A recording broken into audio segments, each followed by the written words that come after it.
intro video sounds fine.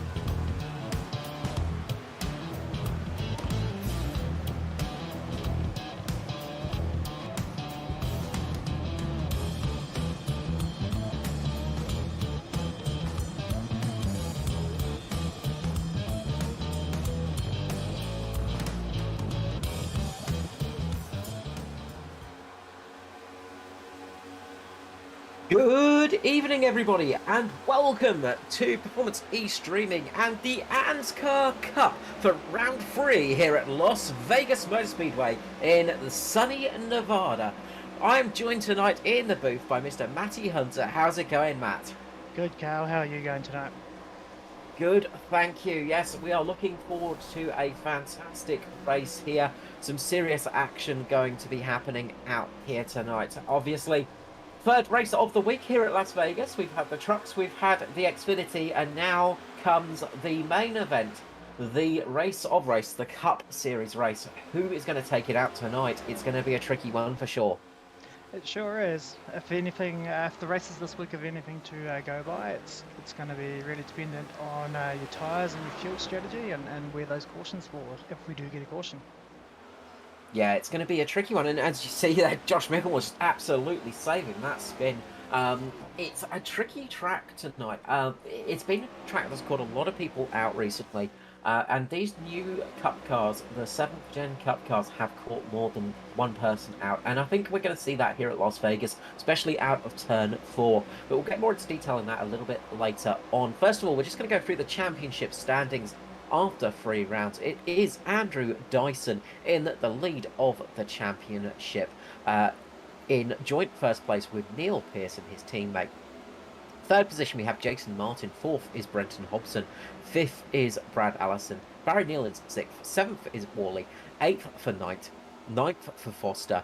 In joint 9th place with Spencer. Joint 11th is Phelps and Williams. 13th, we have Riley Curtis and Wellman. 15th, we have Jackson and Traher, both in those joint positions on equal points. 17th is Skurlock. 18th for Jaden Russell himself.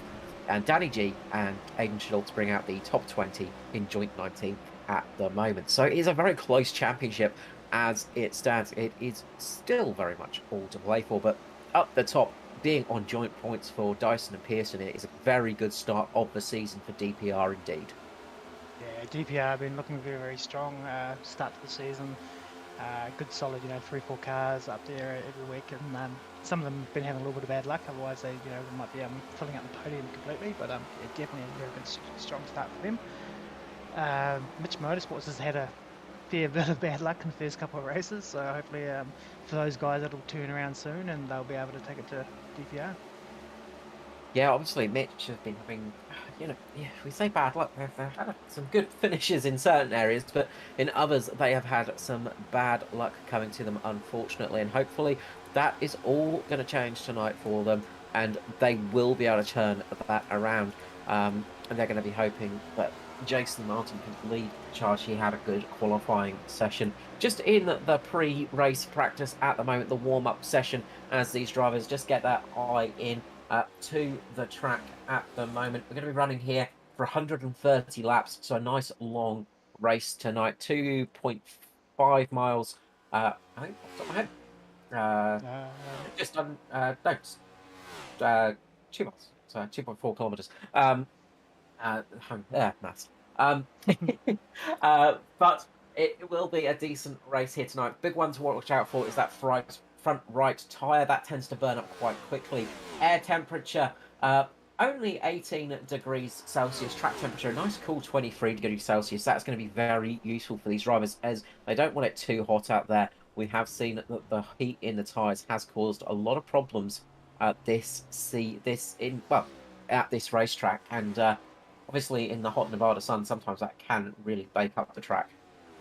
It sure does. I know, sometimes we cop a bit of flack for saying them, but tyres win races. It's the memorable quote from the Days of Thunder movie. If you can't figure out, how to keep your tyres, then you're not going to win any races.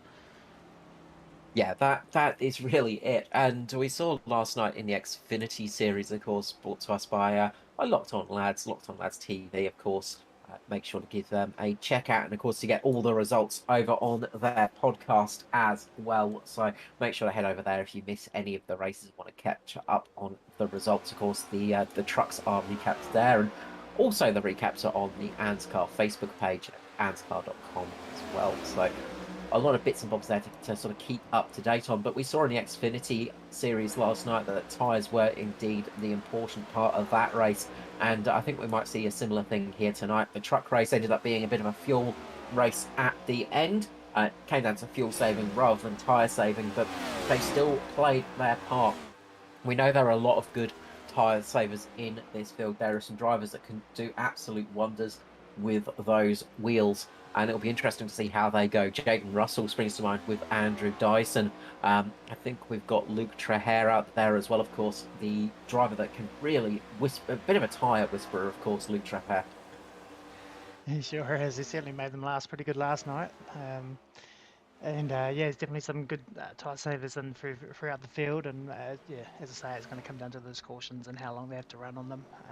I think they'll have 3 changes of tyres, so 4 sets of tyres total for 130 laps. So yeah, it'd be interesting if you get a few quick early cautions, and people have to decide whether they're going to come in and use up a set early or not. And you might get a few mixed strategies there, but yeah, we'll just have to wait and see. Yeah, that's going to be an interesting one, actually, because obviously the tyres tend to drop off quite quickly here at Vegas. So you might have somebody, if we get a caution around about lap 15 or so, we might have some people coming in, swapping those new tyres on, just to see what they can do with that. But they are going to be reduced to just 2 extra sets for the race, and that could really cost them if there's a late caution. So it is always a bit of a gamble, but if you're going to gamble anywhere, Las Vegas is a place to do it. It's famous for it. It's also built on losers, though. So yeah, it'd be interesting to see. I mean, I don't know. I think the cars look a lot more stable than they were last week. So I think, knock on wood, the cautions count won't be so high this week. So yeah, it might end up just being a nice and settled race if the other 2 races are entering to go by with the lack of cautions. Yeah, something we have seen this season as well is the caution flag. The track marshals are not so trigger happy with the old yellow cooler as well. So if the car is way off the track down on the infield and sort of gets a tow quickly or isn't going to cause problems, we don't see those cautions coming out just as quick as we used to. So that has made a bit of a difference to the old iRacing side of things, which is nice to see. So that could be a factor in tonight's race, because I think we're going to see a couple of single car spins. I think that's going to be one of the more common issues tonight, is the old single car spin sort of situation, just coming out of the corner, mid-corner snaps, things like that, just catching a few drivers out. And it might not bring the caution flag out. We did see a tyre blowout last night as well. So, of course, that could be something to watch out for. Much lower profile tyres now on these generation of cars, and if you push it too hard, of course, you run out of rubber. All of a sudden get down to the canvas, and then you have the tyre just letting go. If they take it too long, that could definitely be an issue tonight. So it'd be interesting to see how these cars handle that kind of situation. It will be, yeah. I know last night I was really surprised, and because I stuffed up the start of my race last night. I was last, and I really was hoping that for some cautions, and there was only one. It didn't really help me in the end.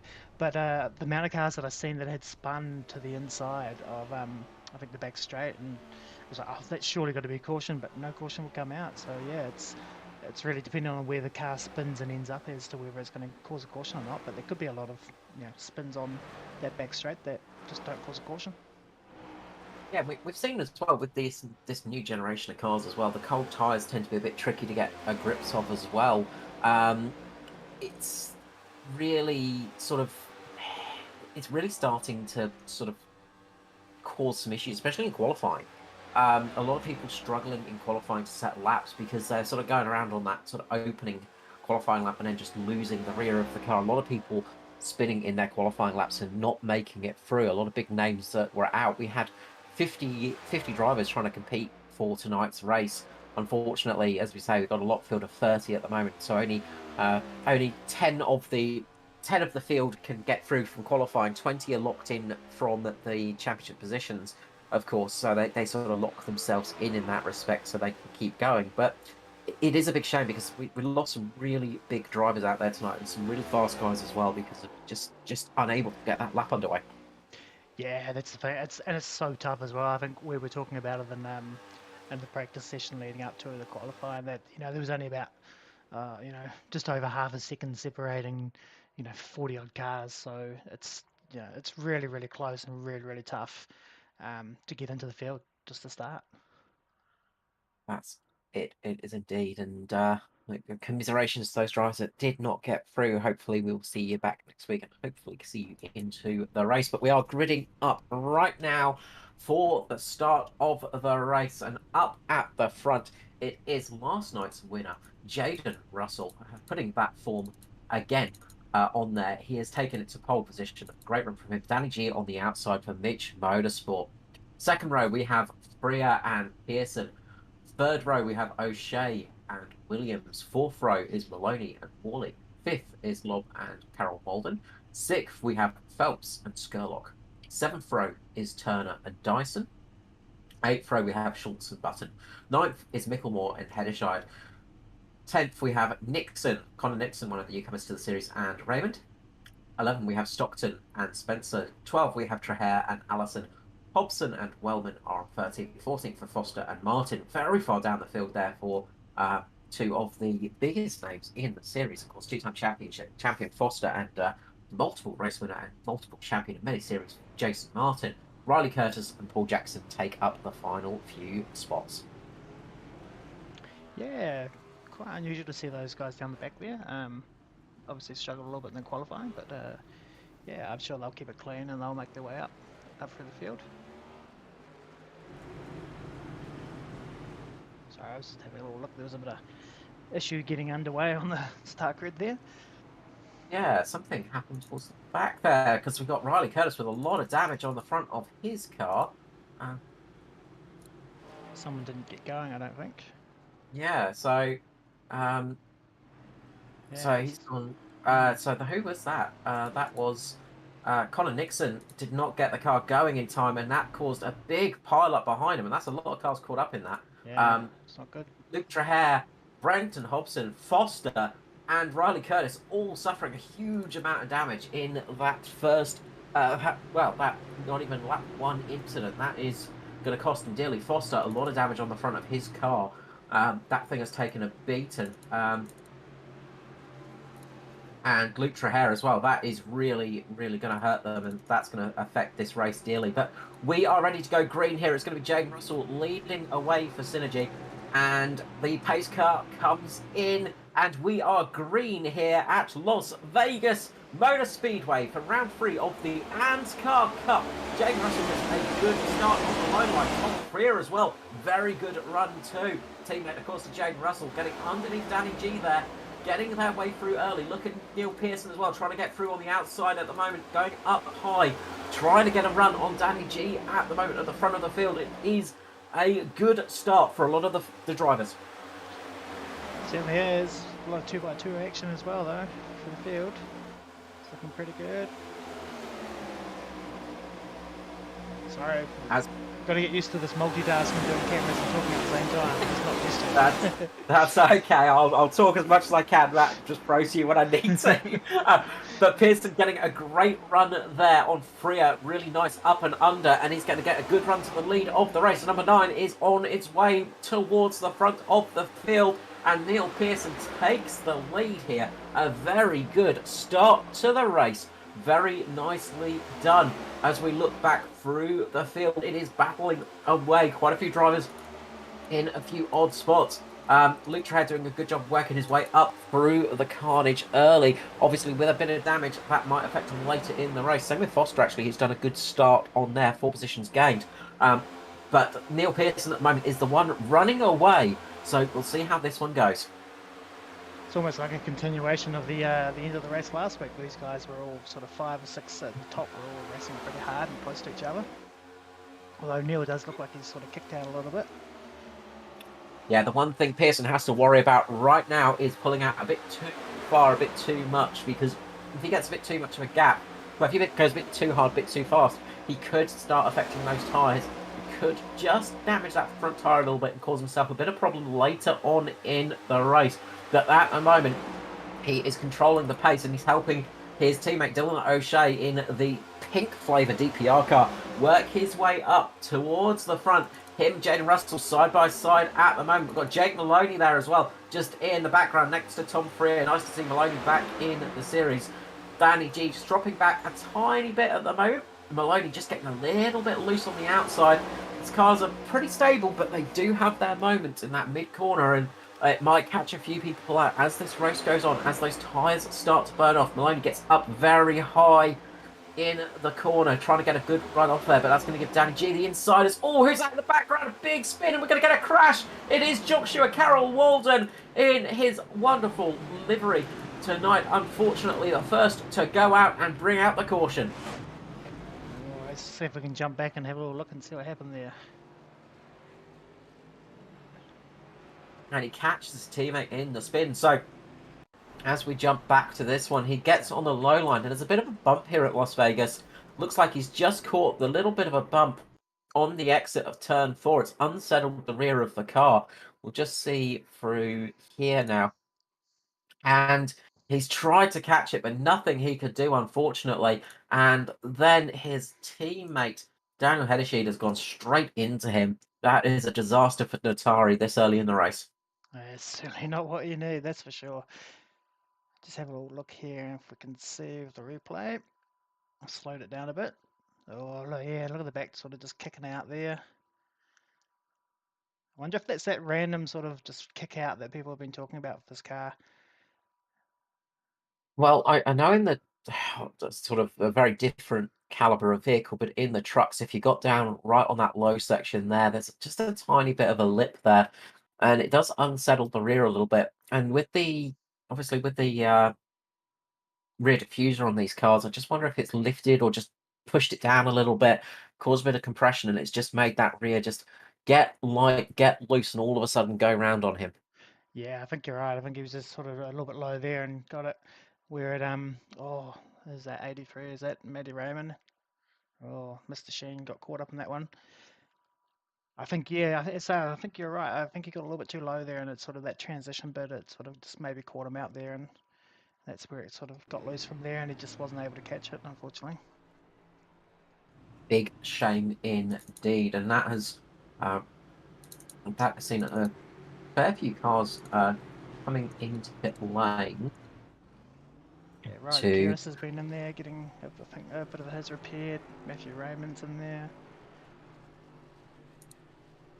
We've seen Foster come through as well. A lot of cars getting repairs done early on, and now they'll get dropped to getting that repair done as soon as possible.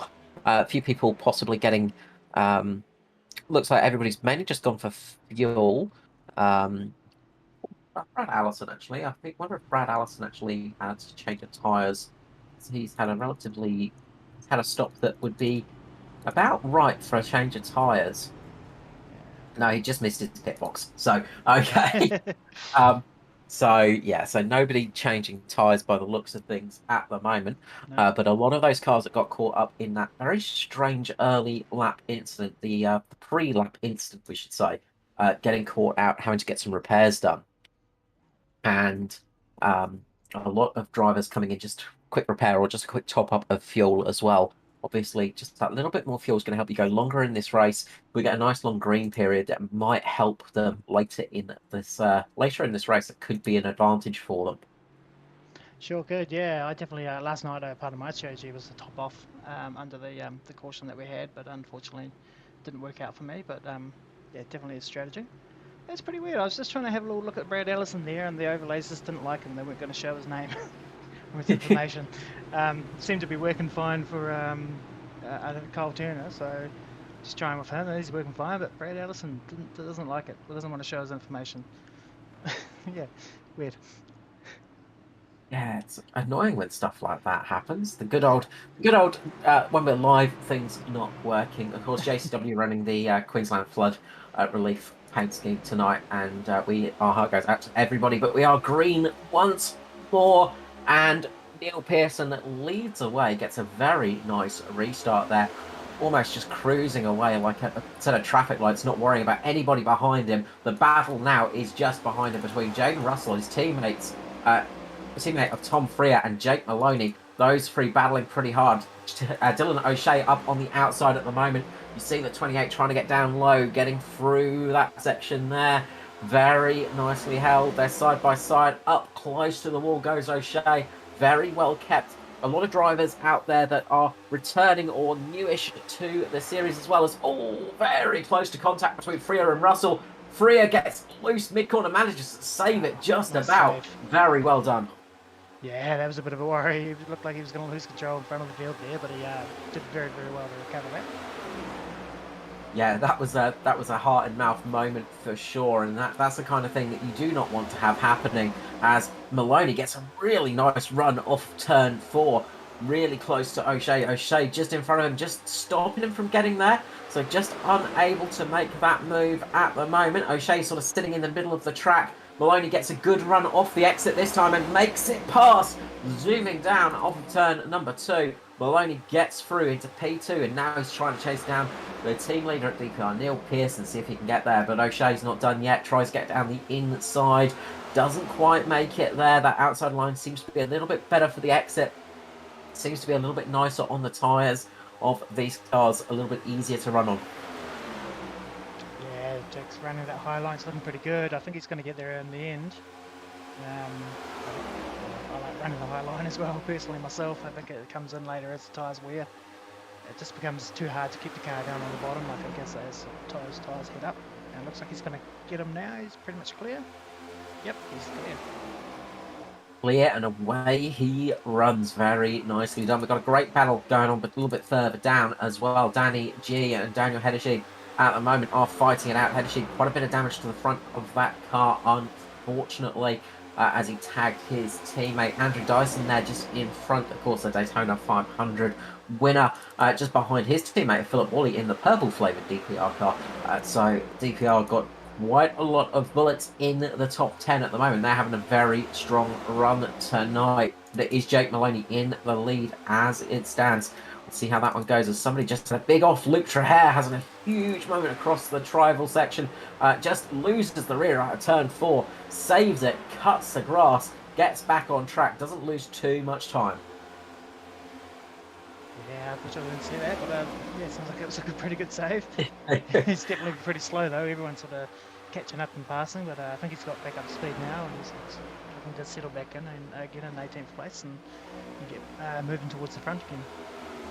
Yeah, it cost him quite a few positions, unfortunately. He's dropped him right down the order. He was a bit higher than that, but has cost him. Meanwhile, up at the front, it is now Pearson back in the lead as they almost try to go 3 wide through turns 1 and 2 there. I think better of it this early in the race. We still have 115 laps to go, lads. You know, no point going 3 wide just yet.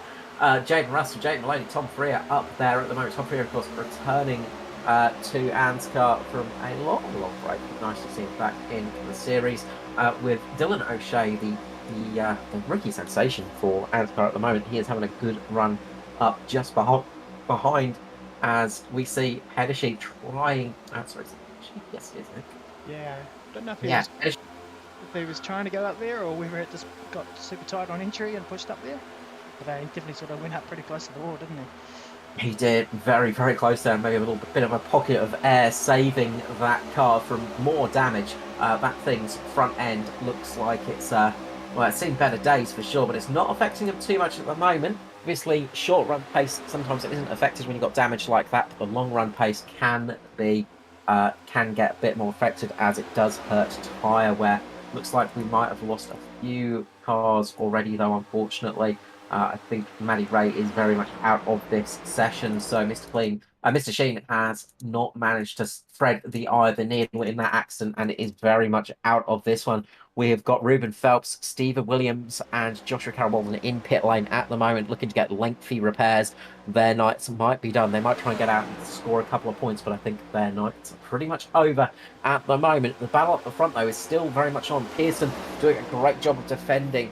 And as you say, it's a bit of a replay from last week. Pearson having to do a lot of defending in the past couple of weeks in the Cup, and is really struggling to sort of defend against Jake Maloney.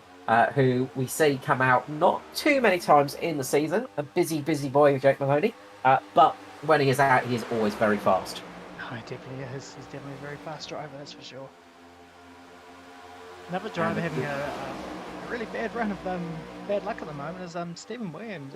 Like, yeah, I see he's been involved in that crash tonight. He's 12 laps down at the moment, but I think he got sort of accidentally turned last night and it wrecked his race. But yeah, he's having more bad luck than good at the moment for old Stephen Williams. Yeah, it's one of those things. Two drivers that tend to do well when there's a lot of accidents on track. Stevie Dub and Maddie Ray, both of them tend to be very good at avoiding it. Both having bad luck. Oh, as one of the that was Danny G getting very loose in the mid corner, managed to save it. I think he might have just had a little bit of help there from maybe Kai Turner just to get it back in. Yeah, just a little tap in the rear there through turn two. Through turn one. Saves the car though. Very nicely done by Danny G, but that's lost him a position. Meanwhile, up the front, great charge by Jake Riley. Neil Pearson dropping all the way back to fourth position at the moment. So he's just dropped a whole heap of spots in the matter of a single corner as he gets a little bit high up on the line. Loses a little bit of time as he had to lift off. Got a little bit on those marbles, I think. Lost a bit of time, and that has caused a whole sea of cars to get through underneath him.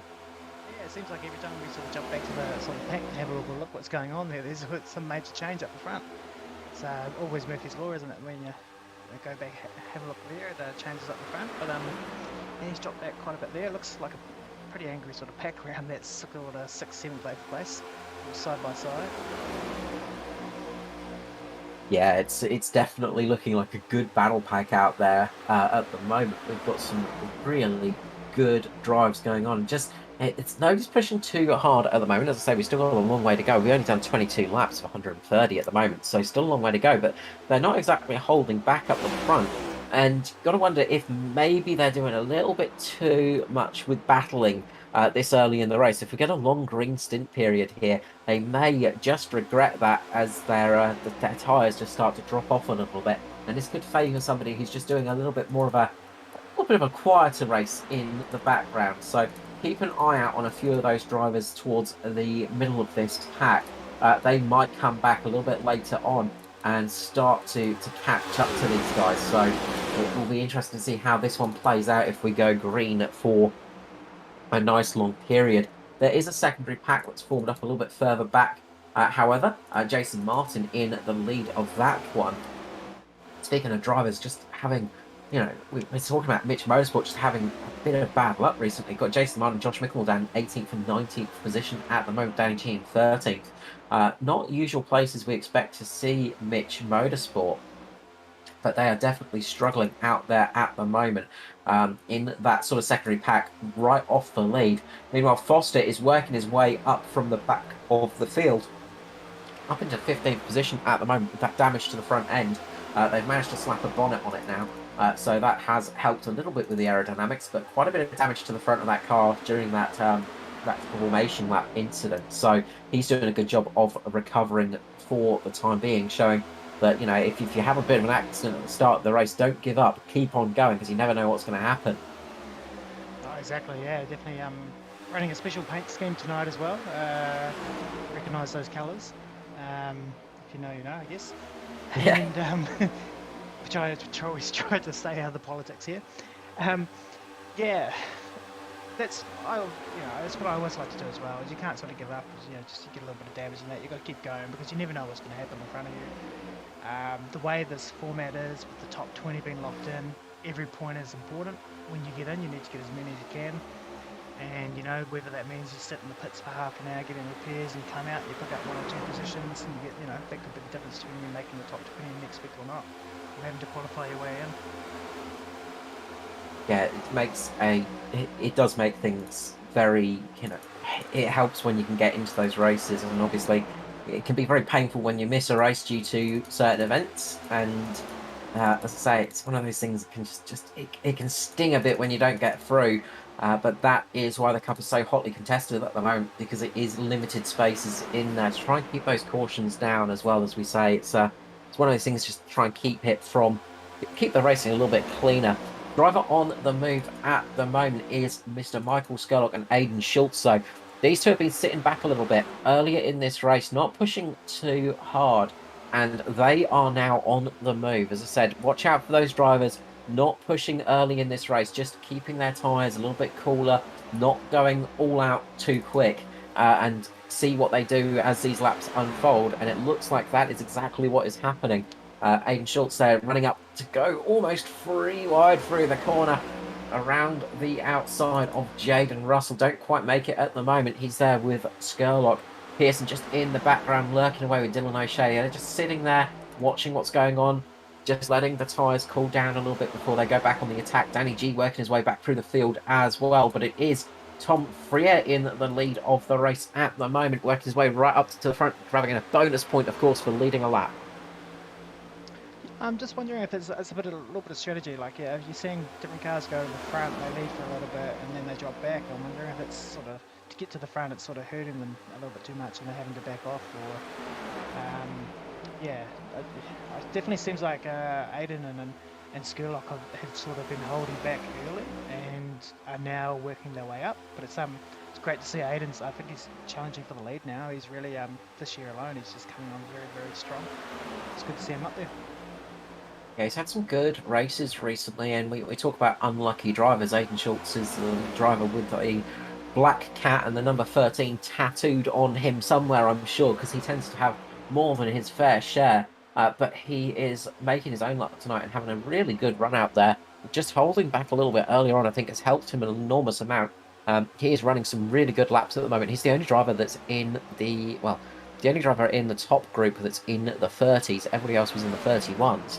So he is managing some good times as those times just start to change now. But he really was able to get some good times out of that car and just start pushing forwards in this latter stage of this early stint. 32 laps down, of course, we did see that caution. None of the leaders came into pit lane. The highest driver that is out there that did come through pit lane is Edward Foster at the moment, who is dealing with a very, very battered car. It's definitely seen its fair share of battle, a bit worn torn, a bit like the colour scheme it's representing at the moment, but we're sure it will keep on battling on. It is, yeah. No, Ed won't give up. He'll keep battling, that's for sure. Just keep watching this front group here. I think Jake Maloney's starting to size up Aiden and look at maybe getting past again for first place. Yeah, he's just sort of sitting back there as well. And we know that Maloney has always got that good turn of speed when he needs it. And it looks like he is using that to his advantage again. But it's just got to wonder if maybe pushing a little bit too hard too early has cost them a little bit. And that they might start struggling a little bit later on. But it doesn't look like it at the moment. They are doing very well as it stands.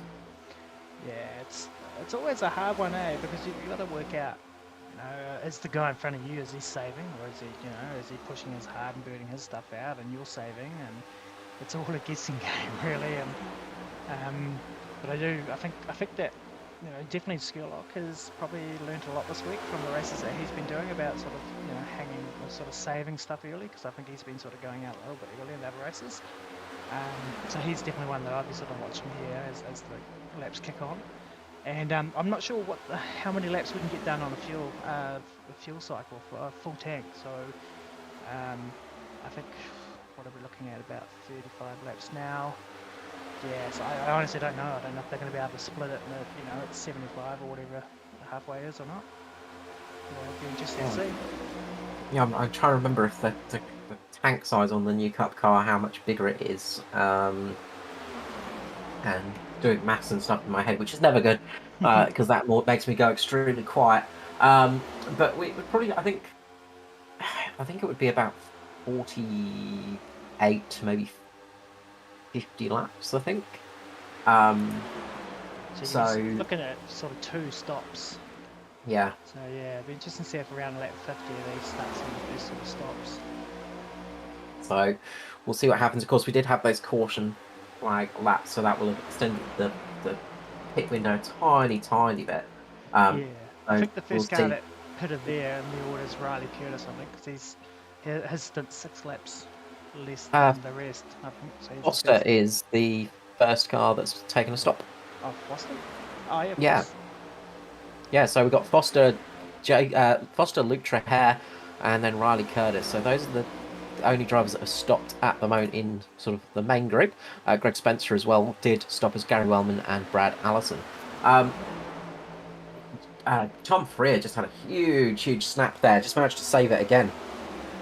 Very well driven by the Synergy driver, and very well saved as well. Quick hands on that boy. Again, these new cars, they are very different to the old style, very different to what a lot of people are used to. They're a lot lighter on the steering, and when they snap, it can really catch people out. Yeah, well, as we saw with JCW, I think with maybe in the older car or the Xfinity car, he might have been able to catch that. Um, when it transitioned, but yeah, I've heard that.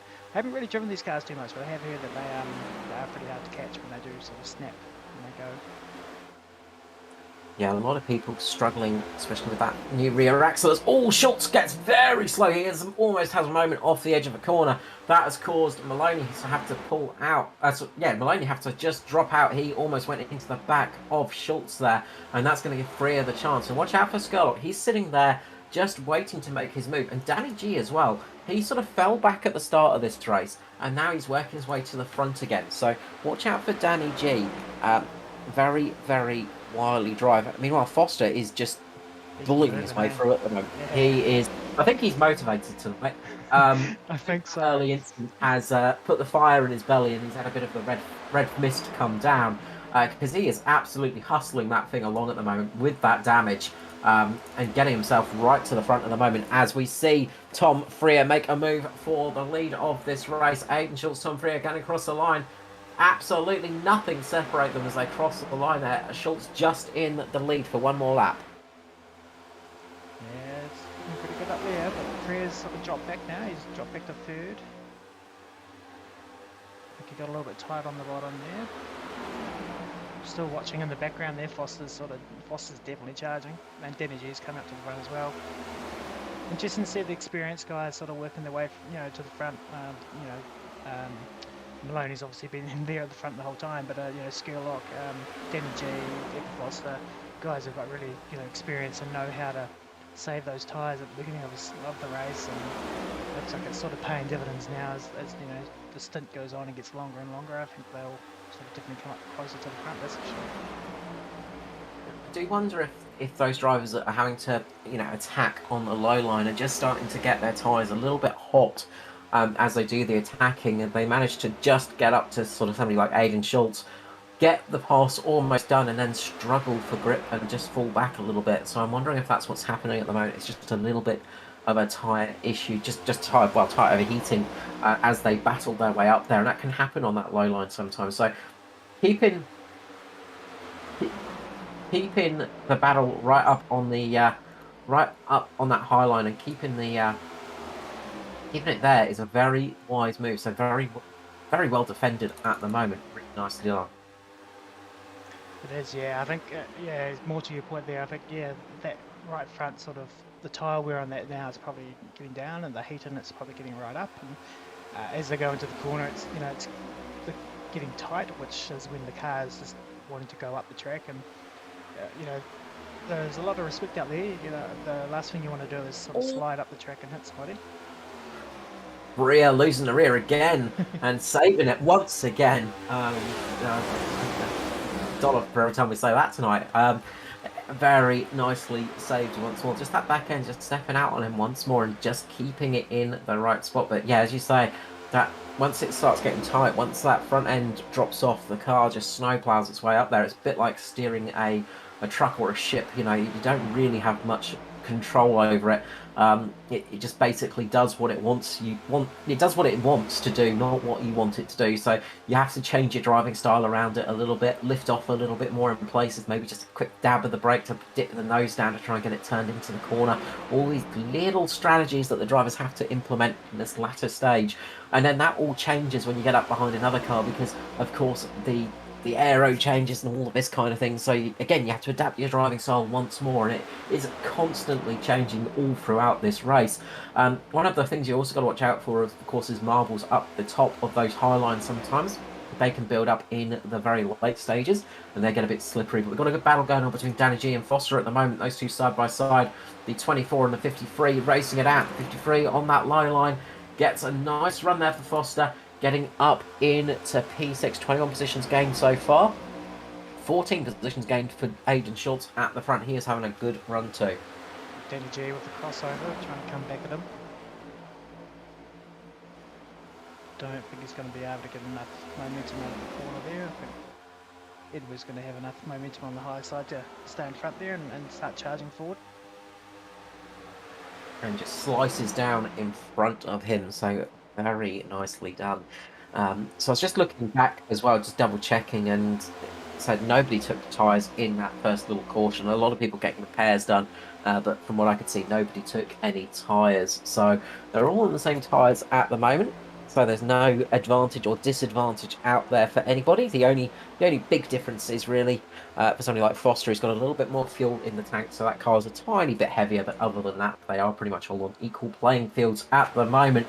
It is Aiden Schultz in the 52 leading the race, just ahead of Jake Maloney in the 29 and Tom Freer in the 707 for the Las Vegas Motor Speedway ANZCAR Cup Round 3. Course brought to you by 24/7 Sim Services. Big thank you to them jumping on board. If you're interested in race control and other things, get in contact with 24/7 Sim Services, a very lovely company and a very nice person running it as well. Good job. Sort of to settle down here, the race. Sort of trying to keep an eye out, see if anybody's going to duck into the pits and make it two-stop, but it doesn't look like that. Either everybody's holding out for a caution, so they can pit under the caution, or maybe they can make it to lap 70, 75, I think it's after, is it? Yeah. No, 65. Yeah, lap 65 will be halfway, so another 13 laps. Be interesting to see if they can make it, or whether they need to come in and get fuel. Just having a look, David Stockton. He had a big moment and struggling with that car out there, so I think he's coming to pit lane. I was trying to look to see what actually happened, but I think something's just happened to that vehicle. So something's happened to Stockton there. He was having a really good run up until that point, up in the top 15. So not sure exactly what's happened to Stockton. Bit of an odd one there, but up at the front, we've got the battle going on once again between Schultz and Maloney. Maloney trying to make the move on Schultz. Schultz just defending beautifully once more, really keeping that car in the right spot, the right time, all the way through this race. Yeah, he certainly is. I am wondering though if some of the other drivers are actually sort of happy sitting there in a draft and sort of maybe trying to fuel save and get to that lap 65.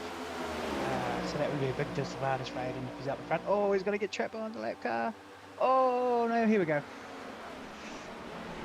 Disastrous there. That was absolute chaos. Again, a lapped car causing issues. Joshua Carroll Walden there on the outside. He just gets trapped there. I'm just trying to look what's happened. So Maloney's in the lead, gets up there. JCW right on the outside there. Nowhere to go. And Schultz just into the back of him, unfortunately. That's sort of just nowhere to go there for those drivers. See if we can grab a replay and see. There was just such a big speed difference between Schultz catching JCW and you know there's nothing more that JCW can do. He's sitting up high, sitting up the way. I just feel like the leaders in this case probably needed to manage it a little bit better and sort of give a bit of room. But Yeah, that's the only thing I could say there. Is it just? I think it was just a moment of, a dab of the brake there was needed or something like that. Maybe he was. Looks like Aiden thought he had a little bit more room between there. He was just trying for it, but just there was no way he was going to fit through that gap, and that's caught a lot of those top drivers out. And this has been the caution a lot of them been hanging out for. But a lot of cars caught up in that one. a huge impact for the 707. He has gone flippity flip over. Huge accident there. A lot of drivers in pit lane at the moment though, so we'll try and jump to them. And I have to say, I think a lot of cars out after that one as well. So Yeah. It's a lot of that's big going to see a names in lot. that race. That crash, that's for sure. Foster's in there. I think Danny G. Skurlock got a bit of damage from it. Worley, I think maybe. Yeah, it's not good. No, that is again, it's one of those. Look, that's going to be a tricky situation. Of course, that will be looked at post race by the stewards and the administration team, of course, and sure there'll be a lot of talk on that one. But it was a very tricky accident to call, honestly. But we'll go back and that will be discussed later on. But we have a race still going on, and a lot of drivers out there, a lot of damaged cars out there as well, and that's going to change things up. The one it paid off for, I think, is Jake Maloney and Michael Skurlock. Skurlock got through that one pretty, I say unscathed. There's a bit of damage on there, but could have been much worse for him. There was a lot more damaged cars out there. He was just in sort of the right place, sort of at the right time. He just got tagged a little bit in the front, but managed to keep it going. So not a huge amount of damage to Skurlock, but pretty much everybody else in that group behind him got absolutely hammered. So I reckon there'll be quite a lot of cooling issues as well for some of those cars. Yeah, I think so. There's a few missing bumpers there as well. I can see Dyson, the Daytona 500 champ, he's missing the front bumper for his car. Sort of scrolling through the field just to see who's got damage and who doesn't.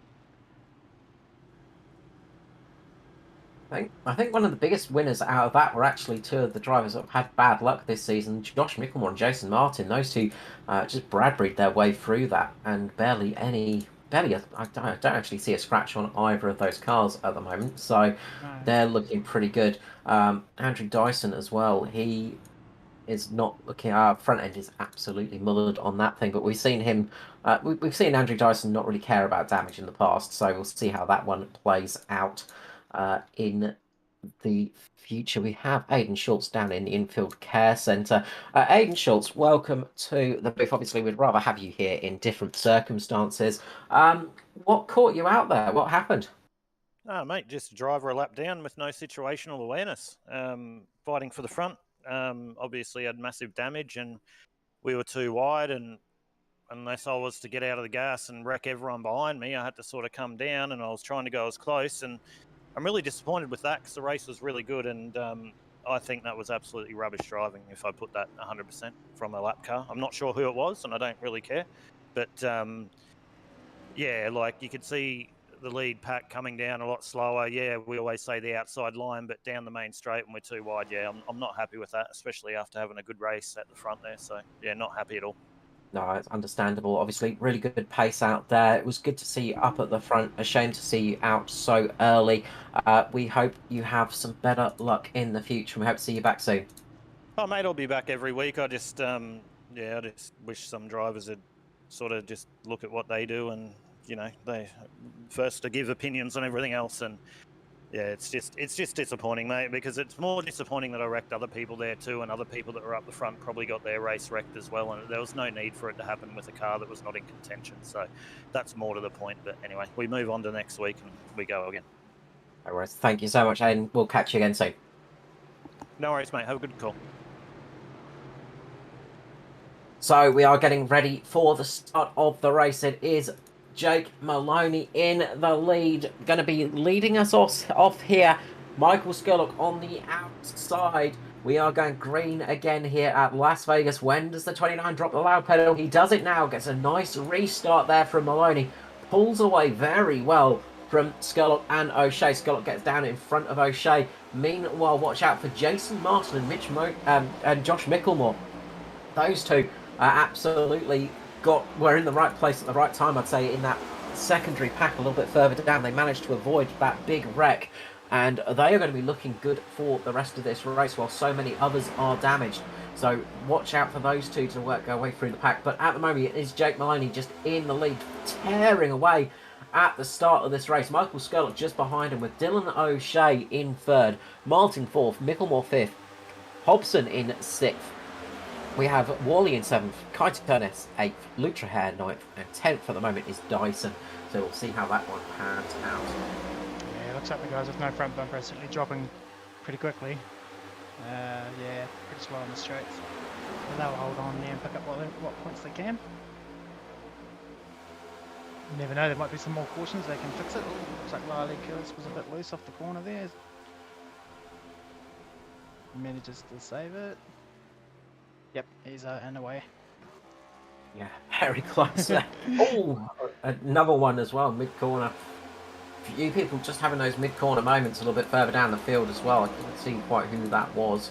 But yeah, a few people just doing some mega saves out there tonight here at Vegas. And like, it is just keeping that car in the right place at the right time tonight. It's going to be a little bit of that kind of race now, as there are a lot of cars out there with damage and they're going to be falling off the main pack. But their race is not done. We've seen it this season, of course. We saw we saw Dyson taking the 500 victory with about 4% of a car left. I think he only had the roof that was unscathed. The rest of it was pretty much ruined. But interesting to see how these new cars react with damage. It's not always a death sentence. Just interestingly looking at chat, Jaden Russell just popped possibly a strategic moment of putting in the wrong chat. Just his right front tyre was down to 79% apparently. 79%, it's not too bad for a right front.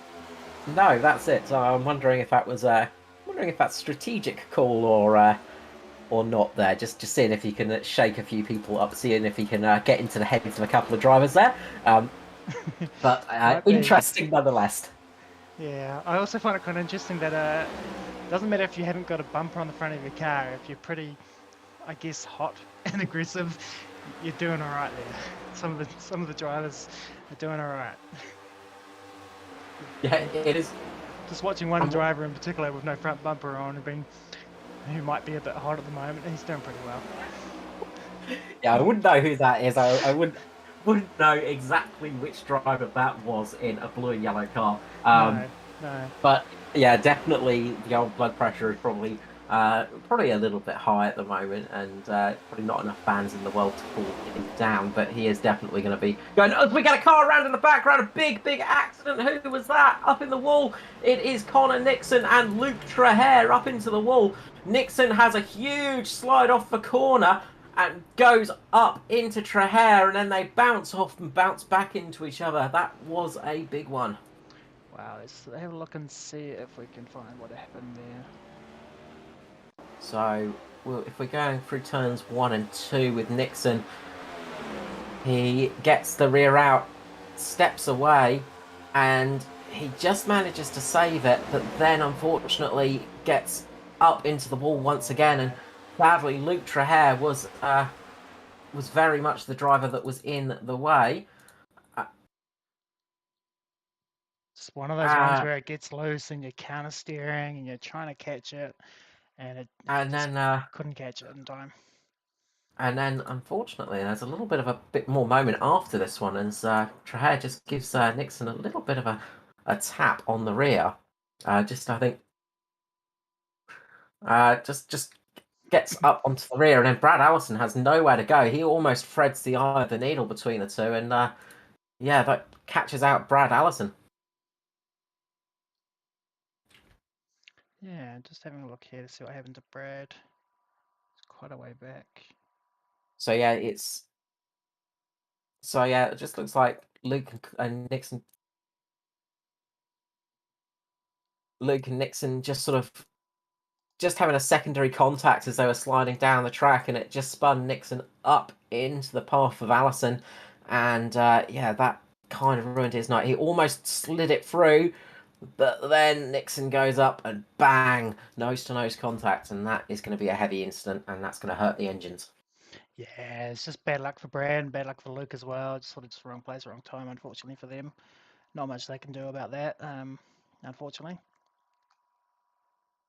So we've got a few people sticking it out there, a few people coming into pit lane. Maloney, Skurlock, Martin, Micklemore, Turner, Wellman all stuck out there on those for that stint. So they're going to stick it out there and see how that one goes. Meanwhile, Hobson, Danny G, O'Shea, Jackson, and everybody else down has come into pit lane, obviously for a couple of repairs or for a bit of fuel. I think we may have seen a couple of tyre changes as well. I'm just going back to have a little bit of a look-see to see.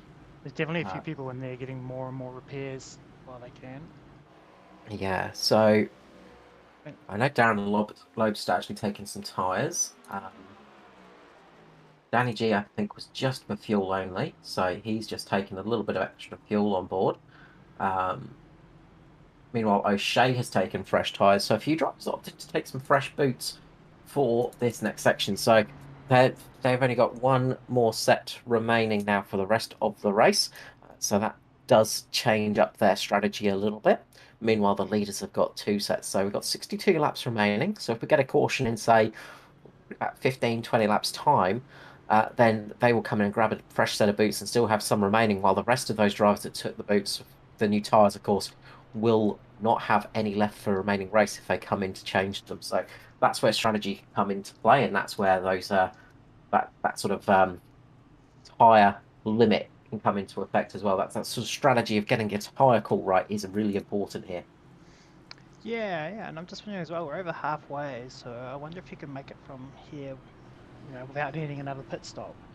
But I think maybe the guys up front are sort of counting on another caution maybe for a pit stop, or otherwise they're going to probably, if it goes green from here to the end, then they'll have to do a green flag stop. But yeah, as I say, because we don't know how many laps they can get on a tank of fuel, we're sort of guessing there if they can make it from here to the end or not. Yeah, I find it in. I think 60 might be just on the very outer limits of fuel tanks size for these cars. Of course, probably wrong, as is often the case. But I just get the feeling that that might be a little bit too long for them. Um, but anything is possible. We could see a mega fuel save coming into effect and somebody just absolutely nailing it. We might just get a fuel saving race to the end here, or we may see people coming in for those green flag stops and having an absolute belter of a race to the end. But we've got 61 laps remaining here at Las Vegas. Anything can happen in motorsport, and it usually does. This race is not over yet by a long shot. At the moment, it is just it's really just the top four, I think, that are damage free-ish. Jake Maloney, very clean car. Michael Scully, a little bit of damage on the outside. Jason Martin, Josh Mickelmore, both very clean at the moment. And then we get Kai Turner, Gary Wellman, and then all the way back, it's really cars that are starting to get a little bit battle damaged. So we'll see how they do for the remainder of the race. But we know it's not over until it's over, and we will find out for sure as the pace car comes in. Maloney looks to lead away and gets a belter of a restart there on the low side. Very nicely done. Away we go again for lap 70 of the Las Vegas Cup race here on Performance E-streaming at ANZCAR.com and Facebook. Yeah, good jump from Jake there, managing those tyres. Maybe might have been at a little bit of risk of spinning those tyres, but he handled that restart very well. Yeah, very nicely done. Of course, that's one of the other things, of course, you have to be a bit cautious of on the restarts is when you start getting worn tyres and things like that. You just got to be careful. We got a wreck behind. We're going to get another caution, I think, as Button's gone up into the wall. Had a huge moment, and that's caught Phelps and Aiden Schultz out, unfortunately. Those two just pile into the back of him. I think we've remained green. Yeah, no caution so far. No caution. I think Luke Trahan took some extreme evasive measures of going through pit lane. So he's going to get a caution for that. Button's engine is absolutely stuffed, though. He's going to have to pit it because that engine will blow any moment now. But we have remained green here at Las Vegas. So that caution flag not flying. We've seen it a few times this season. The new caution system not coming out immediately. Actually, we do get a caution now as we get a big accident through turn number 2. Who was that going around? Mid-pack. Looks like one of the Atari cars. It is Daniel Hederscheid of Natari losing the rear of the car on entry. The back end steps out. He has a big snap. Can't do anything to save it and has a huge impact into the wall. That is a huge crash there for Daniel Hederscheid. Not the best one, and I think Greg Spence got caught out. Greg Spencer got caught out with that one as well. He just sort of just almost missed it, but I think maybe got a slight clip or just got loose as he tried to avoid that accident, and he's gone around as well. Now it looks like Netcode actually spun him around, and he has had big impact into the front in the 029. Unfortunate there for Spencer because he had a very clean looking car. Yeah, very unfortunately. It looked like he was miles away from it, unfortunately, and it's yeah, as you say, net codes grabbed him, sent him spinning. Just having a little look at the replay here, and yeah, he hasn't been able to give it up on the bottom, and it's flicked him up into the outside wall as well, which has wrecked the front of the car. Yeah, See if that's we can go heavy. back and see. And that is real heavy impact on the front end. And you'll see here, you see Hederscheid there just getting up into the wall, and Spencer really nowhere near there, but it just that net code obviously has just collected the back end. The servers have said it's hit him, and unfortunately that has spun him around and cost him dearly. Yeah, he's miles away from that. That's yeah, unfortunate. Once again, wrong place, wrong time, bit of bad luck. That is a big case of bad luck, unfortunately. But this has seen a whole glut of cars coming into pit lane again. I think the leaders are very much happy to stick it out there. I think fuel is probably not an issue if they're sticking it out there and not worrying about coming down pit lane at this moment. So I think they can make it on fuel.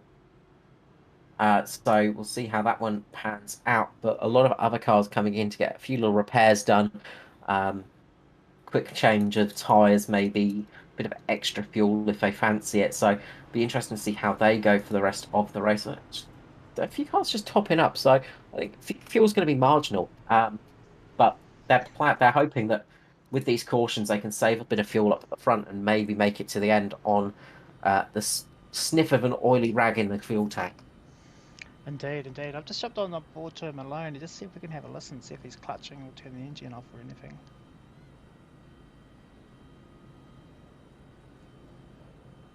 Nah, sounds like he's maybe just got it in fifth gear and just, cruising around for a minimum amount of throttle, really. Have a look at... Fourth gear. No, these ones have got fifth, don't they? Oh yeah, he's currently in fourth though, from what I can see. So he's sitting there in fourth gear. So helps if you read the dash, eh? Like, yeah. if I read the dash, I could probably tell that he's in fourth gear, not fifth. Good one for me.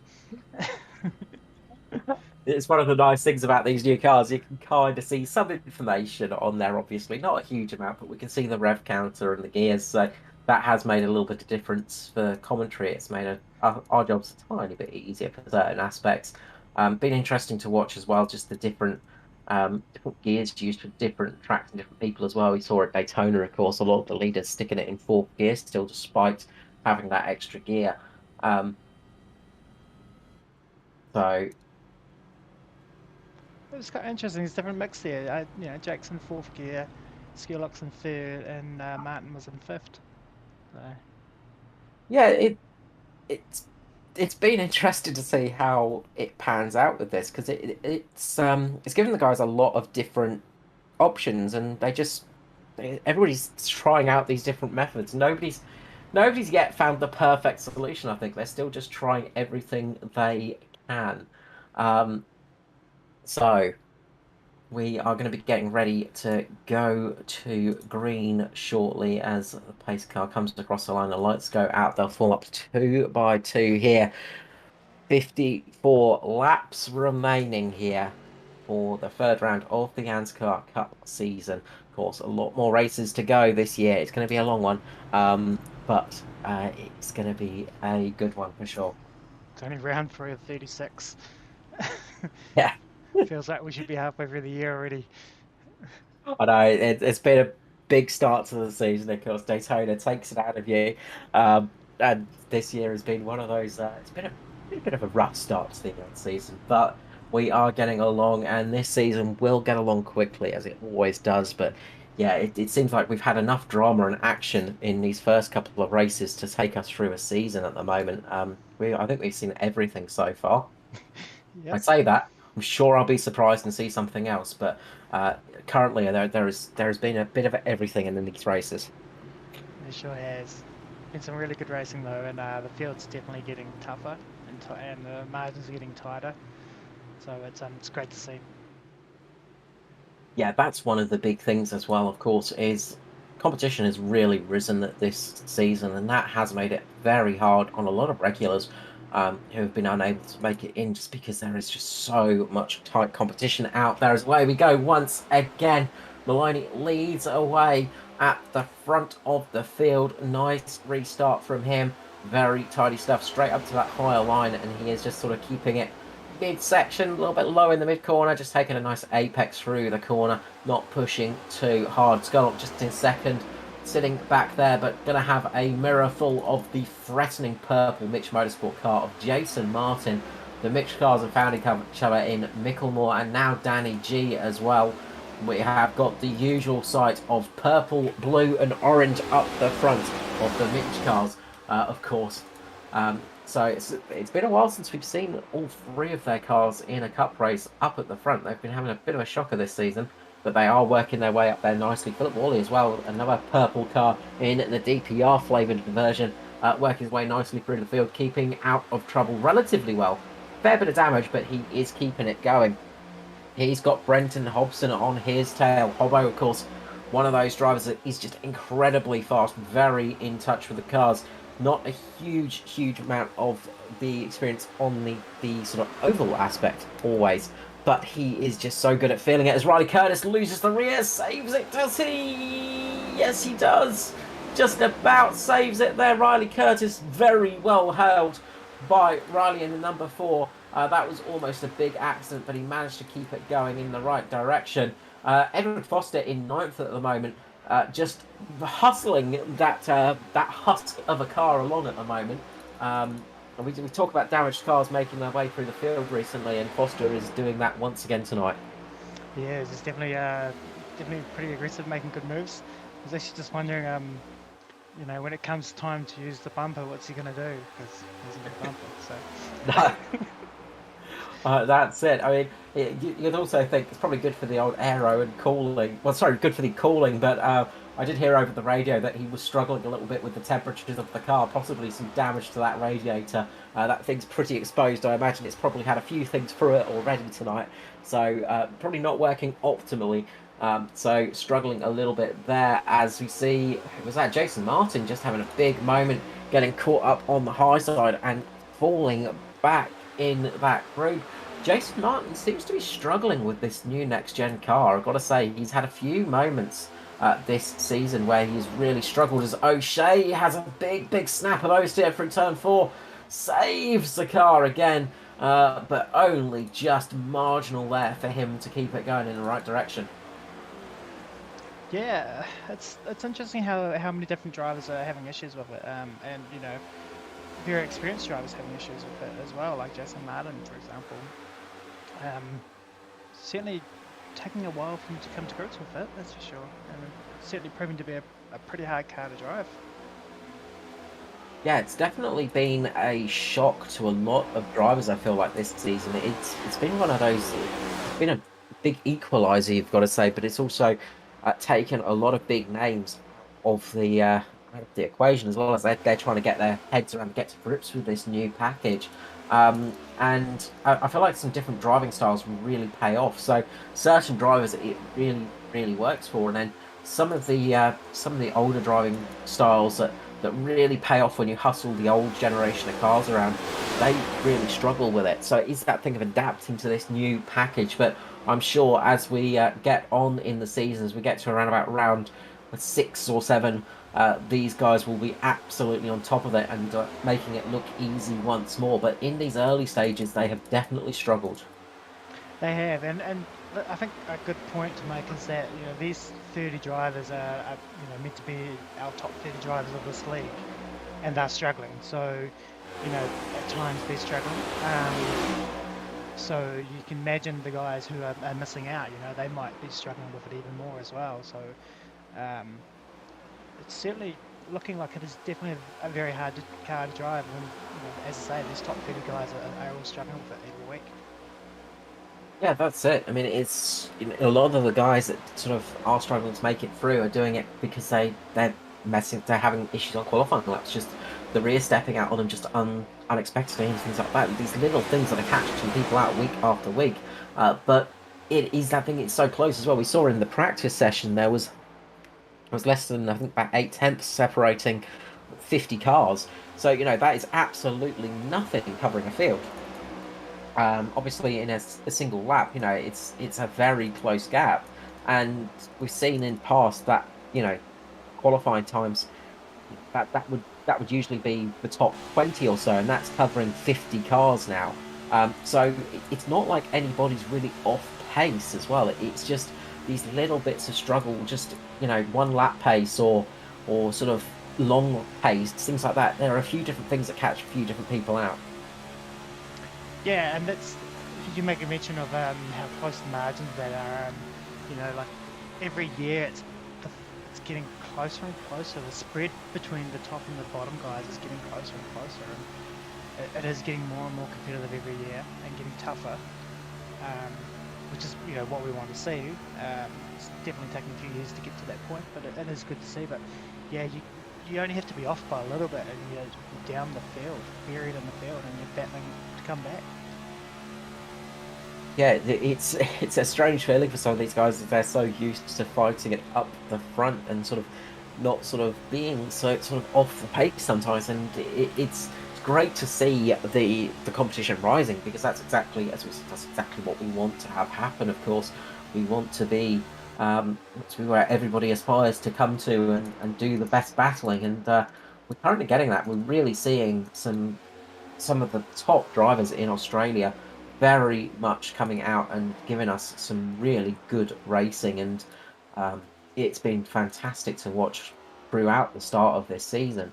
But it just shows just how hard it actually is.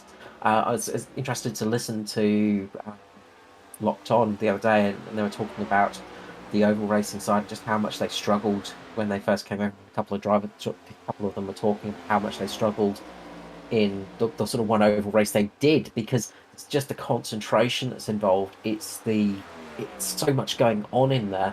It's not just a thing of turning the car left as you go along. There is so much more involved in these races. It's a lot of strategy involved, and when you're in a tight battle pack, like we're seeing from around about fifth down at the moment, you are side by side with other drivers all race long. You're having to listen to your spotter. You're having to just glance to that very edge of your car and just keep an eye on the drive beside you. You're really having to concentrate lap after lap after lap, and it really takes its toll on you.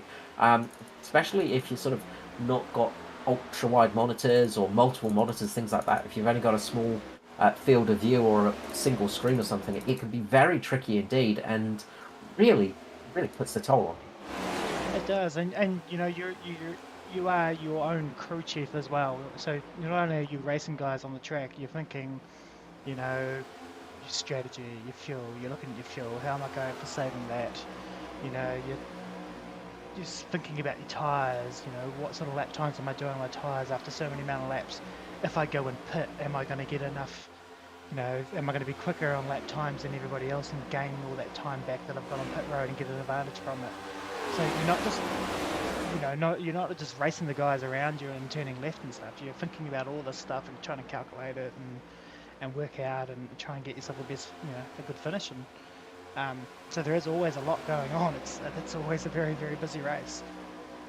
Yeah, trying to do maths at 300 odd kilometers per hour, racing side by side with somebody is not an easy thing to do, and it is often that you have to do that in this style of racing. And we see people come to blows with that. It doesn't always work out. Sometimes it does, sometimes it doesn't. Meanwhile, speaking of working out, it is working out beautifully for Maloney at the moment. He has got a half-second lead over Skurlock at the moment. More than half second, actually. He's up to yeah, he's second lead over Skurlock at the moment. So he's running well as it stands. Kai Turner in third position has got a nice big gap over fourth of Danny G of a couple of seconds. So it's working out for them. Kai Turner, one of those drivers we haven't seen for a while, back with MFR, of course, Middle Finger Racing. Nice to see Kai back in the series. One of those drivers that has a bit of a more aggression than some. Likes to get the old door banging out there a little bit. But absolutely lightning on tracks, and when he is on form, he is very hard to beat. Yeah, he's definitely pretty quick. He's taken a couple of weeks to sort of get back up to speed, but he's right up there now. And yeah, I've seen this week. I haven't personally experienced it, but I've seen it this week. He's not shy in giving a little bit of hip and shoulder or a little bit of bumper and getting through the position. But that's oval racing.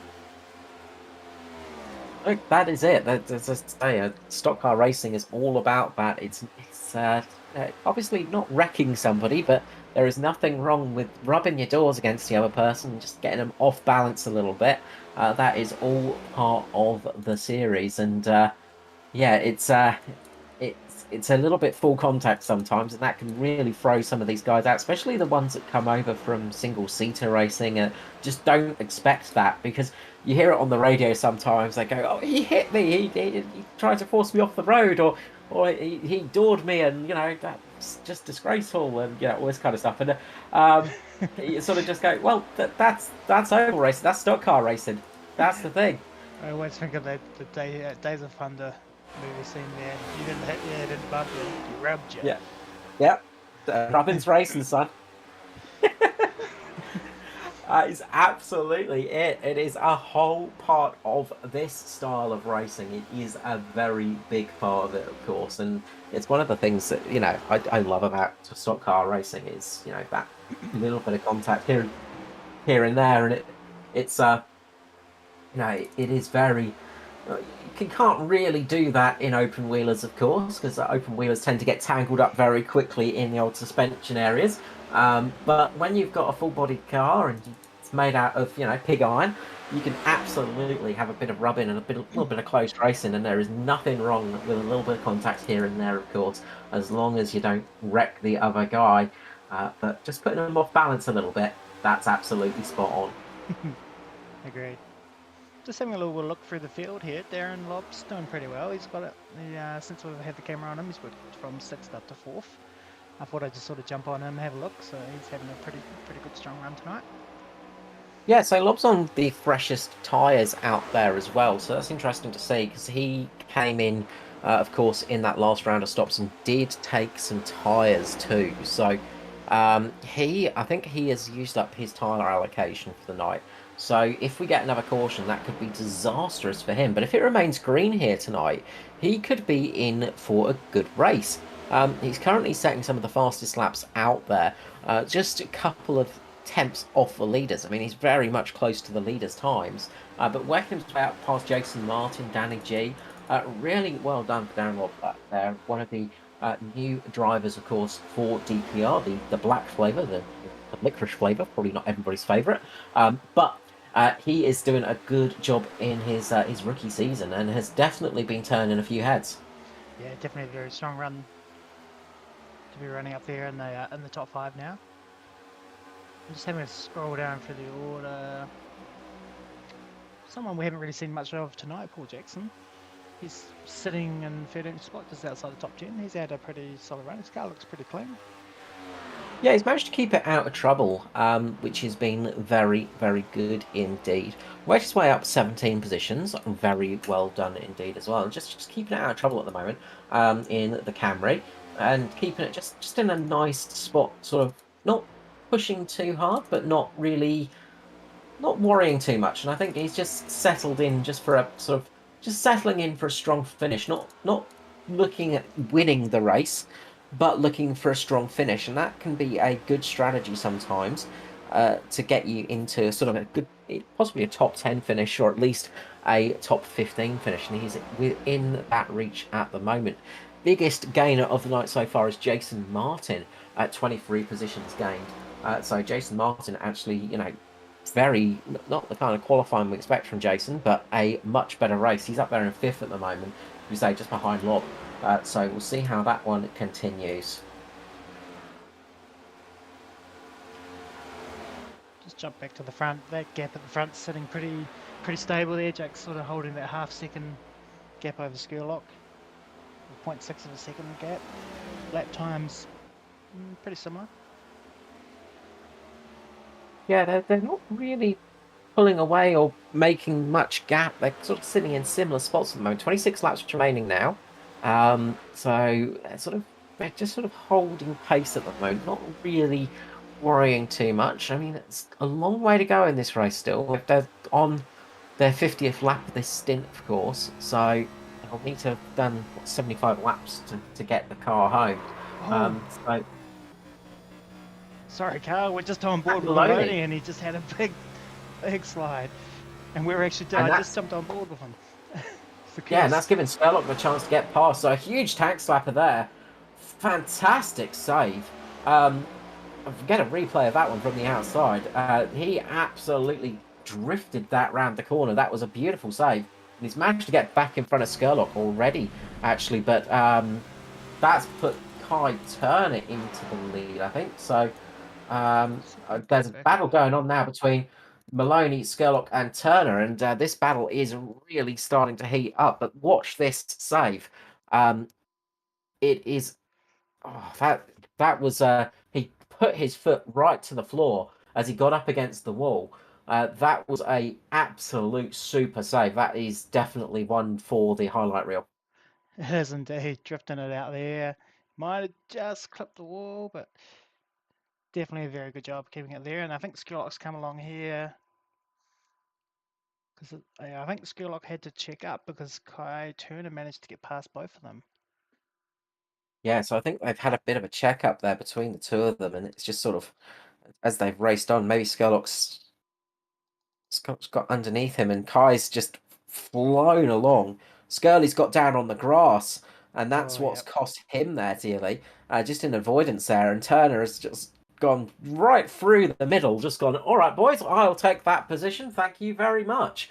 Kai Turner getting the lead of the race, and no critical bonus points, but now he's in the lead. A couple of attempts ahead of Jake Maloney and Michael Skurlock. Martin, as Kai Turner loses it. Big moment there. He just gets that saved. Big snap there on the. That was we're having a few super saves tonight, but that was definitely a save there because that looked like it was very much game over. Just about saves that one. And that's dropped him down back into third position. So it's sorted itself back into its regular positions. Meanwhile, Jason Martin's on a bit of a charge with football. Darren Lobb's just starting to fall back a little bit now. Starting to struggle a little bit in the latter stages. Might just be struggling a little bit with that tyre where just not 100% used to it in the long run. So he's starting to struggle a little bit. And now we're seeing those experienced drivers starting to work their way up the field, get those positions, and Jason Martin just sitting there at the moment and just watching on with eagle eyes. He's caught up to Kai Turner at 19 laps remaining, and will we see Jason Martin pull a fast one tonight and just somehow just sneak his way up through the pack? Josh Micklemore's dropped all the way down to 14th position. Not sure what's happened to him. He's just dropped off the pace, I think. So yeah. I wonder if Josh is doing some very heavy fuel saving, because he's just not seen. There's no damage on the car. There's no mistakes or anything like that. But he's in the 31.1s at the moment. Sorry, he's in the 33s at the moment. 33.1, yeah. Yeah, he is just in cruise mode at the moment. So I think everybody's got to stop again. I think Micklemore's going to try and stick it out there. I think he's thinking about trying to save some fuel to the end and get there across the line, while everybody else might have to stop again. So this race is definitely not over. Keep an eye on Josh Micklemore for latter in this race. Meanwhile, Jason Martin underneath Kai Turner. Those two battling it out side by side as they come off of turn number 2.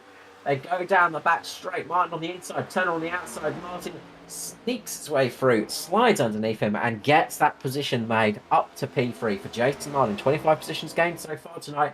Busy night in the office for him. Kai Turner looking to try and make his way back past Martin. unable to do it at the moment. Tries to take that higher line to make the move, but can't quite make it work. Martin moving his way up nicely. Yeah, he is indeed. I wonder if there's a couple of things going on there. I wonder if Jason's done his fuel saving early in the stint, which is maybe why he sort of dropped back a bit there. He might have been fuel saving early. And I think Josh is definitely fuel saving. I mean, I think his lap times are almost, almost 2 seconds a lap slower than the leaders. So I think he's in big time fuel saving mode, hoping to make it to the end and rolling the dice. He's in Vegas, so he's going to roll the dice and see how it comes up. Yeah, jumping on board with Josh Ian, just seeing if I can spot anything. It's just sort of just cruising around at the moment. He's definitely it doesn't sound like he's full throttle. He's not lifting off at the moment, not lifting and coasting or anything like that, but just very much keeping it in 5th gear and cruising it around, not right up there in the rev ranges like some of the other drivers. They're very much getting to that red line, while Josh Micklemore's sort of keeping it in the low 8,000 RPM mark. So he's not really pushing it to the ultimate limits. So yeah, it might just be just not quite put to the floor at the moment for Joshy. We'll see how this one pays off for him.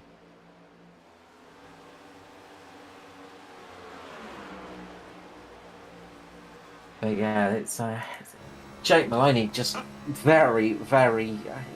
You've got to go. Was that luck? Was that skill? I think that one was definitely a skill and luck situation for Jake Maloney. But that save, he absolutely nailed it. Getting back on the accelerator where he did, that was some super stuff, and he's managed to get himself right back up the front of the field. Obviously, we'll have got some heat in those rear tyres as well, so he's sort of coping with that quite well too. So really, really good drive from Jake Maloney tonight. Again, solid stuff from the multiple race winner, Mr. Jake Maloney. Yeah, he's a very impressive driver. It was a hell of a save that was. Just having a look at his onboard and seeing his... Oh, here he goes again. Was he going to save it this time? No, not... Well, yes, kind of. Will we get a caution out? He's just trying to get it back moving. He's sort of caught up there on the bottom there, and he's got it moving. That could have been a lot worse, but that's dropped him right to the back of the pack. That was a save, but not quite as lucky. That could have been a huge accident, and just behind him as one of the green cars there. Gary Wellman just has a big moment. It's getting pretty tough for them out there. I think the rear tyres are just really falling off, and they're just struggling for grip at the moment. We've got 10 laps remaining, not much to go, but that was a huge moment. That car just snapped away from him. You can see that little bit of rear snap there, and then it's almost like he overcorrected it, but it just snaps and then starts going sideways. And not much you can do in that situation. Rally crosses it across there, almost flips the car over, almost gets a roll, but just saves it. Meanwhile, up at the front, we have got Jason Martin catching up to Michael Skurlock. As Skurlock drops down and Jason Martin takes the lead of the race. What happened there for Scully? Scully's out of fuel. Oh, no. Or his engine's gone. What's happened to I think he's just pitting for fuel. His engine's all running and the RPMs are all going. I think he's just pitting for fuel. I don't think he could make it. I think this answers our question, Matt. Fuel saving, it was definitely on. Yep. Who has done it right? Jason Martin's just inherited the lead with a huge gap. 4.1 seconds to the car in second place. He's coming into pit lane, so Martin can't make it. This means that Philip Worley's going to take the lead. Philip Worley, he came in for that extra stop. He has got a little bit more fuel. He should be able to make it to the end here. Worley and Pearson are now in the lead. Danny G sitting just behind him as well. Should be safe on fuel for Danny G too. So we'll see how this one works out for those guys. Just depends if they needed to do much saving, but I don't think so. I think it is now for the lead as Danny G is on a bit of a charge. So Philip Worley inherits the lead with that strategy. That fuel stop early on pays off as, Worley up into the wall. That's going to slow him down. That costs him the position. Danny G on the inside, Pearson on the outside. Danny G trying to get the lead of this race. 24 versus the 9. Side by side they go. Little close there. No contact and cigarette paper between those two cars. Neil Pearson keeping the lead at the moment, but Danny G putting all the pressure he can on him. Pearson has got the most fuel out of those drivers, but he has got quite a lot of damage to the front of that car. See Micklemore now going a lap down as he continues that mega fuel save, but I think it's not working out as much as he would hope for. I wonder if we'll see Micklemore just either making it to the end or coming in, because he's hemorrhaging positions, but he has managed to get ahead of those ones that stopped. This has turned into a two-horse race now between Pearson and Danny G. Watch for this battle. Who can get it from here? I think they're all pretty much.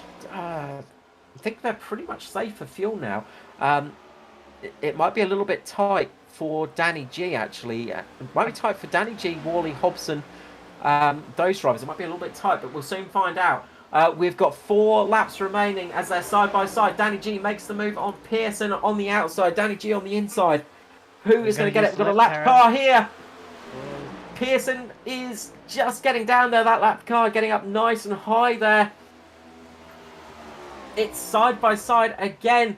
The front damage on Pearson's car is hurting him though, as Danny G gets contact. Contact between the two cars. Danny G makes contact but gets through. Danny G gets in the lead there. As Pearson comes up to him, he's gonna get paid back for that. You've got to think. That is on now. This race is very much on. These two are going to be battling. They're coming up to 2 more lapped cars right now. 3 laps remaining. Banging and clanging at the front. These two are definitely going for it. You've got to try and use that lap car to block the other guy in. You've got to use him as a pick somehow. He's trying to. He's keeping Pearson up on that high side. Those 2 lapped cars should go up to the high line right here, but Pearson has got enough room to slide in front. Pearson does it. He slides in front of Danny G right here. As I think Brenton Hobson, as Worley is still in 3rd position at the moment. It is Pearson in the lead. 2 laps to go. Getting past the lap car. Thread it through the middle. Danny G gets a really good run here. Gets a run off the corner. Gets down on the inside. Pearson on the outside. Danny G on the inside. Gets a really nice run off the corner here. Tries to slide it up in front of Pearson. Can't quite do it. Pearson's still got the outside line. We will get the white flag this time round. It is side by side. DPR versus Mitch. Pearson versus Danny G. Who is going to get this race win? It's going to be so close. White flag has come out last lap for the race. Danny G on the inside. Pearson on the outside. Danny G just has to hold it there. Looks like they are clear for lapped cars. It is just going to be a race between these two. Danny G gets good run off the corner. Slides it up in front of Pearson there. Very nicely done. Takes the lead of the race. Manages to get ahead of Pearson. Pearson needs to get a slingshot here if he has any chance of doing it. Maybe try and unsettle Danny G's car a little bit. Danny G looks to have it right now. Great run off the corner. It's going to be Danny G for Mitch Motorsport taking the win here at Las Vegas. Neil Pearson in 2nd. Philip Worley 3rd. Brenton Hobson 4th. Dylan O'Shea in 5th position. What a fantastic finish to the race. Wow, that's 2 races in a row. We've just had awesome finishes there, right down to the wire, to the last corner of the race. Really smart driving by Danny there. I believe, sort of using, the slide job to get up there and break Neil's momentum. Great job. Very well done. Josh Micklemore does make it home on fuel. 74 laps done in that stint. So Micklemore does make it home in 15th position. So running through the rest of the field, it was Paul Jackson who finished in 6th. We said watch out for Paul Jackson. He had a very clean car. Was not doing anything spectacular. Didn't look like he wanted to win this race, but wanted to get a solid finish, and he did indeed. 6th position, 24 positions gained in that race. 7th for Edward Foster, showing that the blue and yellow will keep on fighting no matter what. He did take that battle to that race, finishing 7th. 8th for Riley Curtis. Nice run for him as well. Good load of positions gained for Riley. 21 gained in the race. Gary Wellman in 9th. Brad Allison coming home in 10th after that big impact we saw. Very well done for him. Jason Martin in 11th after coming into pit lane. Michael Scullop 12th. 13th for Turner, Nixon 14th, Micklemore 15th, Dyson 16th, Hedesheed 17th, Lob in 18th, Williams 19th, and Maloney unfortunately down in 20th. Then we go down to 21st position for Aidan Schultz, Greg Spencer, Button, Russell, Trehair, Phelps, Freer, Stockton, Carol Walden, and Maddie Ray out of the race early, unfortunately. But it is Mitch Motorsports, Danny G taking the parade lap. A fantastic finish for the race and a fantastic race for Danny G. Qualified second, looked to have dropped out earlier in the race, fell down the order a little bit, but managed to work his way back up through the field and take a magnificent victory here for the ANZCAR Cup race. 24/7 Sim Services Cup Series, bringing us another great grandstand finish. Yeah, it's amazing. 2 weeks in a row, 3 weeks in a row, we've had just amazing finishes here. It just shows you, yeah, hopefully it's just a sign of things to come for the rest of the series and the rest of the year, that these finishes are going to be real nail biting right to the end. Yes, it's probably not good for the old blood pressure for us, but it has been great for the races. So we will grab down third place man for DPR, Philip Worley, to grab him into the broadcast booth. Welcome back to the broadcast booth, Mr. Philip Worley of the purple DPR car. Congratulations on P3 tonight. Thanks, mate. Good to be Well, here. that looked to be a tough race. Yeah, I'm not gonna lie, that wasn't easy. Early on, tires aren't there, and she's real skatey in the front, and then if you push in too hard, the front goes away. That's what happened at the end of the race, and she's even worse when you got no front. So this year's pretty tough, man. You make top 5, and you've had a pretty good night, I reckon. Yeah, look, I mean, top 5 finish. I mean, top 3 for you as well. I mean, we saw you take the Clash victory at the start of the season. Of course, not a bad way to start it. But this is the first time we've had you up in the booth for points-related finishes, I think.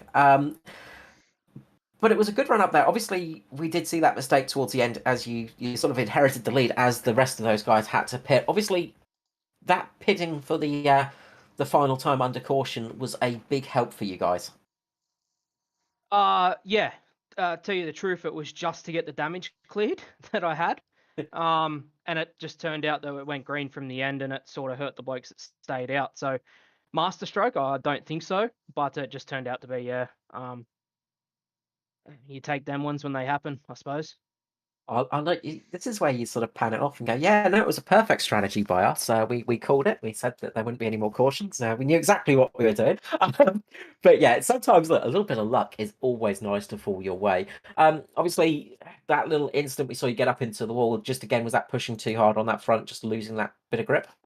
Yeah, so once everyone pitted, I was by myself, and I knew I had pushed too hard, and the right front wasn't there, and Neil and Danny G were boxing on together, catching me real quick. So I made the decision there. It was basically just go, and hopefully it sticks. And straight away it didn't. The right front wasn't there, so clipped the wall, and then it was basically just make sure you hold on for P3. No, you did a fantastic job of holding on in there for P3. A very good, strong finish to the race.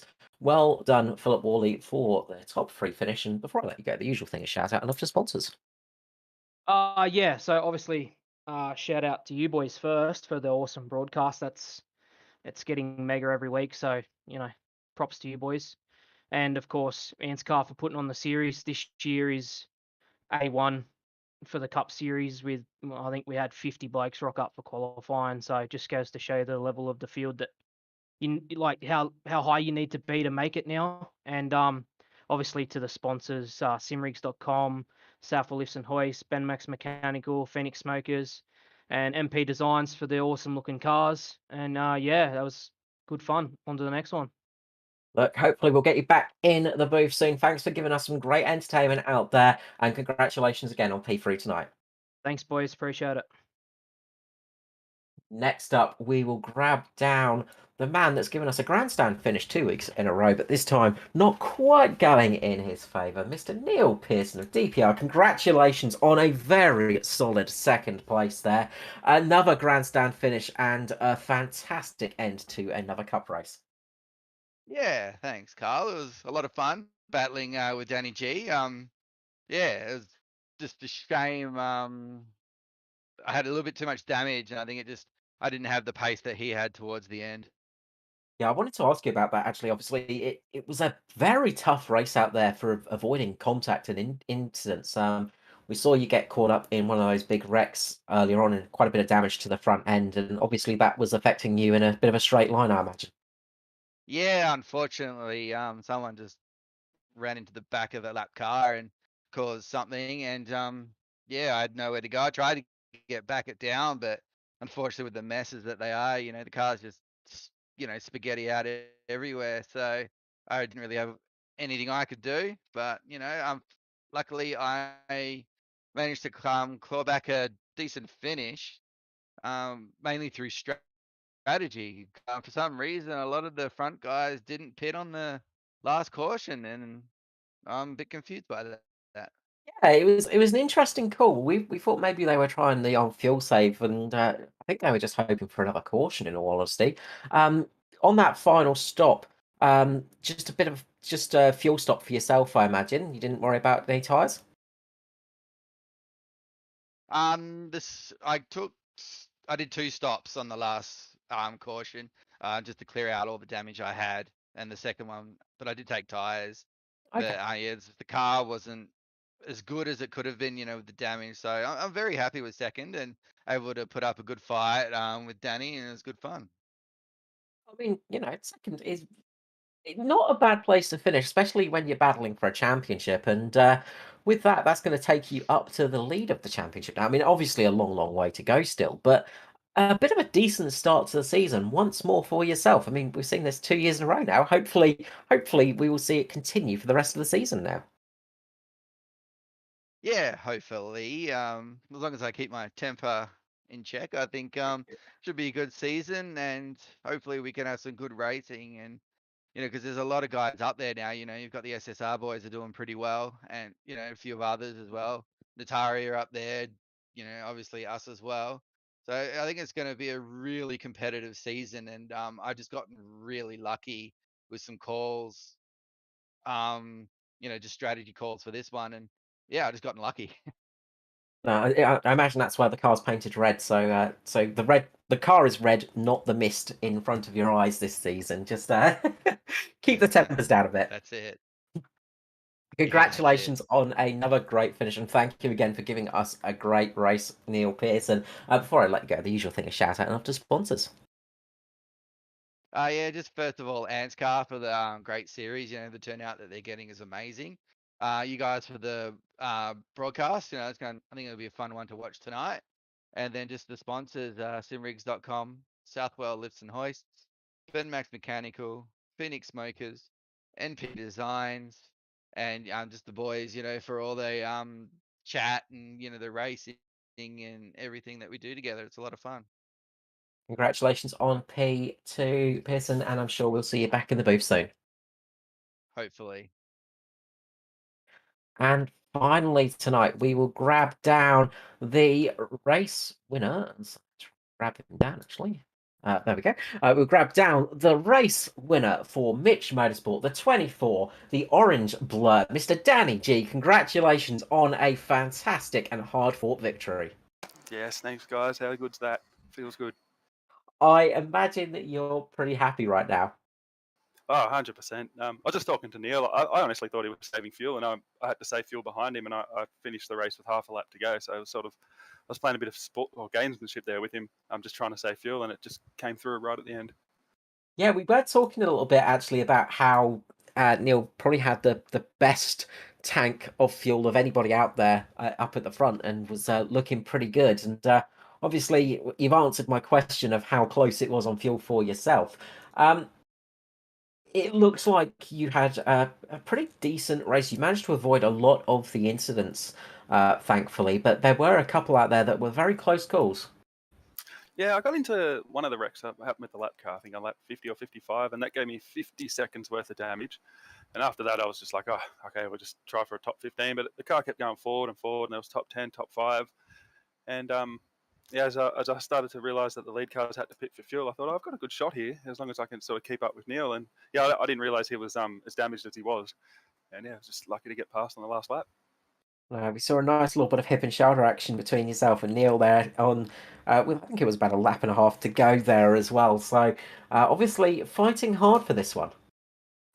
Yeah, 100%. At least on my effort. Yeah, we touched on the front stretch, and wobbled a little bit, but not too bad. And then, yeah, on the last lap, I just had to get on the inside going into one. I just thought, just put your foot down and go for it. And I did, and it stuck. And yeah, that was good. Managed to clear him off turn 2, and I thought, oh, I'm pretty much done here. And into turn 3. I thought I messed turn 3 up, actually, but he closed a little bit. But yeah, I knew coming off 4, it was done. No, very well done indeed. Look, starting from P2, there's only one place you can improve to, and you managed to do that in the race, getting the victory tonight for Mitch Motorsport, the first win of the Cup season for Mitch. Yes, yes, it is. So congratulations on that one. We said Mitch Motorsport's been having a little bit of a dry spell recently, but you've broken that duck now, and hopefully the floodgates will open up for them. Congratulations on the win, Danny, and the usual thing of shout out and love to sponsors. Yeah, for sure. Especially Affinity Constructions. They came on this year, and it's great to put this car in victory lane for them. So Affinity Constructions and Danny Stevens painted it all up. So I'd like to thank him. And yeah, just Mitch Motorsports and all the guys there and the guys that raced with us in Discord. It was a good race. Thank you. Thank you so much, Danny. I'm sure we'll get you back in the booth again soon, but congratulations on the win here at Las Vegas. Thank you. A very, very well-deserved and popular win there for Mr. Danny G of Mitch Motorsport. So we'll run through that top 10 one more time. So Danny G taking the win, Neil Pearson second, Philip Worley third, Brenton Hobson, Hobbo having a good season so far in fourth position, fifth for Dylan O'Shea, another good run for the rookie. Paul Jackson, very strong finish in sixth. Edward Foster getting that car home, despite the fact that most of it was left on parts of the other racetrack in seventh. Riley Curtis coming home eighth, despite having a really tough race with a couple of spins. Gary Wellman coming home ninth, and Brad Allison in 10th after getting a big hit to the front of the car. Very well done indeed. Well, Matt, we have had another race over and done with here at Las Vegas. Another stormer of a cup race. Definitely, indeed. Yeah, fantastic finish. Fantastic racing all night. Really, it's hard to work out where to put the camera really because there's action all over the track and up and down through the field, and good to see some new names and fresh names all sort of thing at in the top 10. Like Brad and Gary, good finishes there, and they were pretty quiet all night, but they just chipped away at it and got a good result at the end. So it's always good to see when people can do that. Yeah, very nice to see indeed. And next week we're heading off to a slightly different desert. We're off to Phoenix Raceway. So a very different style of oval there. Going to be interesting to see how these new cars go on that very different oval layout. And of course, a few drivers that really enjoy that track. Some others not so much. So a very different race indeed. Of course, you can catch all the action here on Performance E-Streaming over on our Facebook page at ANZCAR. And of course, ANZCAR.com for more information. We thank 24/7 Sim Services, of course, for their help with the Cup Series, and of course, Mr. Matt Hunter in the booth doing a dual role of commentary and cameras tonight. I am Carl Withy, wishing you all a lovely night, and we will see you again shortly.